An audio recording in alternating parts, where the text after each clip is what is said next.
2023 കേരളീയം മലയാളത്തിൽ ഇറങ്ങിയ 22 ജനപ്രിയ സിനിമകളുടെ പ്രദർശനം അതിൻ്റെ പ്രധാന ആകർഷണങ്ങളിലൊന്നായിരുന്നു.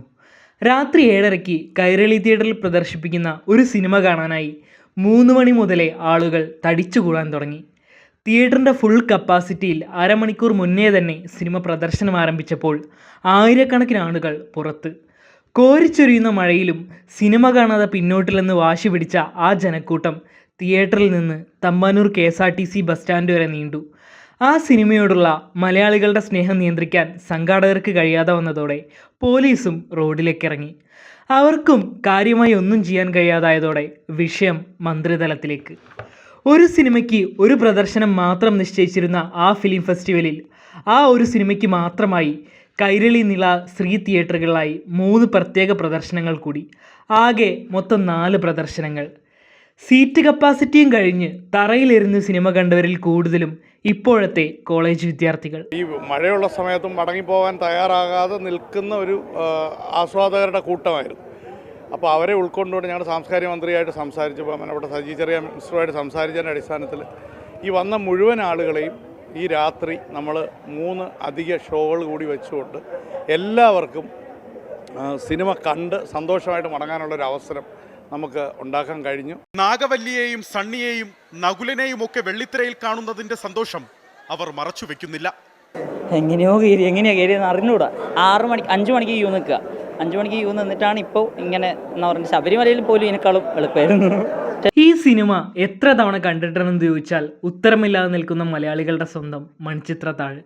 31 വർഷങ്ങൾക്ക് ഇപ്പുറവും തിയേറ്ററുകൾ നിറയ്ക്കുന്ന ഈ സിനിമയുടെ മാന്ത്രികതയ്ക്ക് പിന്നിലെ ഏറ്റവും വലിയ രഹസ്യത്തെ 2 വാക്കുകൾ കൊണ്ട് റീപ്ലേസ് ചെയ്യാം: സീറോ ഈഗോ. മണിച്ചിത്രത്താഴിൻ്റെ മുന്നണിയിലേക്കും പിന്നണിയിലേക്കും ഒന്ന് കണ്ണോടിച്ചാൽ നമുക്കത് വ്യക്തമാണ്. തനിക്ക് മേലെ സ്കോർ ചെയ്യാൻ സഹതാരങ്ങളെ അനുവദിക്കാത്ത സൂപ്പർ സ്റ്റാറുകൾ ഒരുപാടുണ്ട്. സിനിമയിലെ സീറോ ഈഗോ കൺസെപ്റ്റ് ആദ്യം വർക്കായത് ഇവിടെയാണ്. റീമേക്ക് ചെയ്ത എല്ലാ ഭാഷയിലെയും നടിമാരെയും കൊണ്ട് ഇക്ഷ എണ്ണ വരപ്പിച്ച ഒരു ചലഞ്ചിങ് ക്യാരക്ടർ നാഗവല്ലി. ആ കഥാപാത്രത്തിന് പ്രാധാന്യം കൊടുത്തൊരു തിരക്കഥ മലയാളത്തിൽ രൂപപ്പെട്ടപ്പോൾ കഥാപാത്രത്തിൻ്റെ വലുപ്പച്ചെറുപ്പം നോക്കാതെ അതിനോട് ചേർന്ന് നിൽക്കാൻ 2 സൂപ്പർ സ്റ്റാറുകളും നമുക്കുണ്ടായിരുന്നു. ക്ലൈമാക്സ് രംഗങ്ങളിൽ നായികയെ സ്കോർ ചെയ്യാൻ വിട്ട് സൈഡിൽ മാറി നിൽക്കുന്ന ആ സൂപ്പർ സ്റ്റാറുകളുടെ കാഴ്ച മലയാളത്തിൽ പിന്നീട് ആവർത്തിച്ചിട്ടില്ല. അന്യഭാഷകളിൽ അത് ചിന്തിക്കുക പോലും വേണ്ട. തലസ്ഥാനം, ഏകലവ്യൻ എന്നീ സിനിമകളിലൂടെ കേരളത്തിൽ തീപ്പൊരിയായി മാറിയ സുരേഷ് ഗോപി മാഫിയ എന്ന ചിത്രത്തിലൂടെ കേരളത്തിന് പുറത്തും 1 വർഷത്തോളം നിറഞ്ഞോടിയ മാസ് ആക്ഷൻ ചിത്രത്തിൻ്റെ ഭാഗമായി.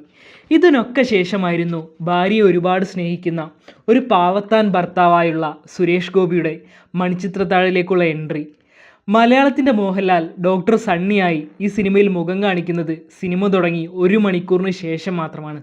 അമ്പട കേമ സണ്ണിക്കുട്ട എന്ന ഒറ്റ വിളിയോടെ പ്രേക്ഷകരെ കയ്യിലെടുത്ത് മലയാളത്തിൻ്റെ മഹാനടനും സിനിമയുടെ ഭാഗമായി. 10 മിനിറ്റ് മാത്രമുള്ള ആ കഥാപാത്രം കേരളത്തിലെ ട്രോളന്മാർക്ക് ഇന്നും ഏറെ പ്രിയപ്പെട്ടതാണ്. പക്ഷേ സീറോ ഈഗോ ഏറ്റവും കൂടുതൽ തിളങ്ങി നിൽക്കുന്നത് സിനിമയുടെ മുന്നണിയിലല്ല, പിന്നണിയിലാണ്. മണിച്ചിത്രത്താഴിൻ്റെ കപ്പിത്താൻ ഫാസിൽ സാറാണ്. എന്തുകൊണ്ട് ഈ സിനിമയുടെ ഒരു റീമേക്കിനും ഒറിജിനൽ വേർഷൻ്റെ 7 അയലത്തെത്താനായില്ല എന്ന ചോദ്യത്തിൻ്റെ ഉത്തരം സിനിമയുടെ അസിസ്റ്റൻ്റ് ഡയറക്ടർമാരായി പ്രവർത്തിച്ചവരുടെ പേരുകളിലുണ്ട്: പ്രിയദർശൻ, സിബി മലയിൽ, സിദ്ദിഖ് ലാൽ.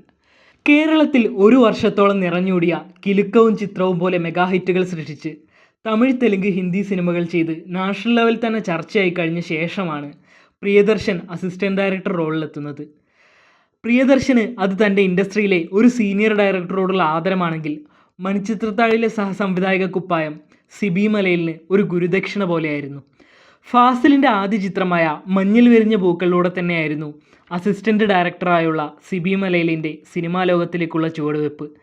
പിന്നീട് തനിയാവർത്തനം, കിരീടം, സതയം, ദശരഥം പോലെ ദേശീയതലത്തിൽ ശ്രദ്ധിക്കപ്പെട്ട ഒരുപിടി ചിത്രങ്ങളും ബെസ്റ്റ് ഡയറക്ടർക്കുള്ള 2 ഫിലിംഫെയർ അവാർഡ്സും കരിയറിൽ കൂട്ടിച്ചേർത്ത സിബി മലയിലിനും ആ സമയത്ത് ഈഗോ അടിക്കാനുള്ള എല്ലാ അവകാശങ്ങളും ഉണ്ടായിരുന്നു. മേൽപ്പറഞ്ഞ ഒരു സംവിധായകർക്കും അവകാശപ്പെടാനില്ലാത്തൊരു നേട്ടം അക്കാലത്ത് 2 പുതുമുഖ സംവിധായകർ തങ്ങളുടെ പേരിലേക്ക് ആക്കി കഴിഞ്ഞിരുന്നു. 400 ദിവസത്തിൽ കൂടുതൽ ഓടി റെക്കോർഡുകൾ തകർത്തെറിഞ്ഞ ഗോഡ്ഫാദർ സിദ്ദിഖ് ലാൽ. റാംജി റാവുവും ഇൻഹരിയർ നഗറും വിയറ്റ്നാം കോളനിയും ഒരുക്കിയ അവരുടെ കയ്യിൽ മണിച്ചിത്രത്താഴിൻ്റെ ഹാസ്യരംഗങ്ങളും ഭദ്രമായിരുന്നു. അതിപ്പോഴും തലമുറകളെ ചിരിപ്പിച്ചുകൊണ്ടിരിക്കുന്നു. മഴ, ചായ, ജോൺസൺ മാഷ്, ആഹാ അന്തസ്. ഒരു സൈക്കോളജിക്കൽ ത്രില്ലറിന് വേണ്ട ഇമോഷൻസ് ഒട്ടും ചോരാതെ ജോൺസൺ മാഷ് പശ്ചാത്തല സംഗീതത്തിലൂടെ നൽകിയപ്പോൾ പഴന്തമിഴ് പാട്ടും വരുവാനിൽ ഒരു നാളും പലവട്ടം പൂക്കാലവും നമുക്ക് സമ്മാനിച്ചത് MG രാധാകൃഷ്ണൻ സാറായിരുന്നു. മ്യൂസിക് ഡിപ്പാർട്ട്മെൻറ്റ് ഡബിൾ സ്ട്രോങ് ആണെങ്കിൽ ക്യാമറ ഡിപ്പാർട്ട്മെൻറ്റ് ട്രിപ്പിൾ സ്ട്രോങ് ആയിരുന്നു. മികച്ച സിനിമാറ്റോഗ്രാഫർക്കുള്ള 2 നാഷണൽ അവാർഡ് നേട്ടത്തോടെ ക്യാമറമാൻ വേണു ചിത്രത്തിലെത്തി. ഷാജി എൻ കരുണിൻ്റെ പിറവി എന്ന ചിത്രത്തിന് കാൻ ഫിലിം ഫെസ്റ്റിവലിൽ ക്യാമറ ഡിയോർ സ്പെഷ്യൽ മെൻഷൻ നേടിയ സണ്ണി ജോസഫും ഭരതം, കമലദളം, സതയം തുടങ്ങി നിരവധി സൂപ്പർ ഹിറ്റുകൾക്ക് ക്യാമറ ചലിപ്പിച്ച ആനന്ദക്കുട്ടനും വേണുവിനൊപ്പം ചേർന്നു. 2 അതിലധികമോ സൂപ്പർ സ്റ്റാറുകൾ ഒന്നിച്ച സിനിമകൾ നമുക്ക് നിരവധിയായി ചൂണ്ടിക്കാണിക്കാനാവും. എന്നാൽ ഒരേ ഇൻഡസ്ട്രിയിലെ 2 ലീഡിംഗ് സൂപ്പർ സ്റ്റാർസും 5 സൂപ്പർ ഡയറക്ടേഴ്സും 2 ലെജൻഡറി മ്യൂസിക് ഡയറക്ടേഴ്സും 3 ക്യാമറാമാൻമാരും ഒന്നിച്ചൊരു സിനിമ ഇന്ത്യയിൽ, ഒരുപക്ഷെ ലോകത്തിൽ തന്നെ ഇതൊന്നേ ഉള്ളൂ. One and only piece. വേറൊരു സിനിമയ്ക്കും അവകാശപ്പെടാനില്ലാത്ത ഈ അപൂർവത തന്നെയാണ് മണിച്ചിത്രത്താഴിനെ ഒരു ടൈംലെസ് ക്ലാസിക് മൂവിയാക്കി മാറ്റുന്നതും.